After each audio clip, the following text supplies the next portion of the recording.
ఇది గుంటూరు నుంచి వచ్చే సర్వీస్ రోడ్ ఏదైతే ఉందో చిలకలూరుపేటకి వెళ్ళే సర్వీస్ రోడ్ అండి. ఇక్కడ నుంచి గుంటూరు 3 కిలోమీటర్ల దూరంలో ఉంటుందన్నమాట. 50 అడుగులు డొంక అండి ఇప్పుడు మనం చూసేది. డొంక అంటే మీకు తెలుసు రెవెన్యూ పరిభాషలో. ఇప్పుడు దారి అని అంటే ఒక్కొక్క ఏరియాలో ఒక్కొక్క విధంగా పిలుస్తారు. మన గుంటూరు అటు సైడ్ అయితే డొంక అంటారండి.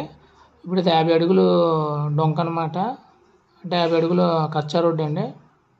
ఈ ల్యాండ్ అయితే చెన్నై హైవేకి 500 మీటర్ల దూరంలో ఉంటుందండి. అంటే మీకు తెలియదు కాదండి, ఇప్పుడు కృష్ణా, గుంటూరు, ఈ అమరావతి ఈ ల్యాండ్లన్నీ కూడా హై రిప్యుటేషన్ ల్యాండ్లు. ఇప్పుడు క్యాపిటల్ అవ్వడం వల్ల ఇక్కడ ల్యాండ్స్ అన్నీ కూడా బాగా ప్రైస్ హైక్ అయ్యాయి. ల్యాండ్స్ తక్కువ, డిమాండ్ ఎక్కువ ఉందండి ఇక్కడ. ఇది మొత్తం 50 ఎకరాలు అవుతుందండి. 50 ఎకరాలు అవుతుంది ల్యాండ్. అంతా రెడీగా ఉంది. ఈ 50 ఎకరాలు ఎవరికైనా ఇంట్రెస్ట్ ఉంటే కాల్ చేయండి. స్క్రీన్ పైన మా నెంబర్స్ పెడతాము. గుంటూరు దగ్గరగా డెవలప్మెంట్ బాగుంటుందండి.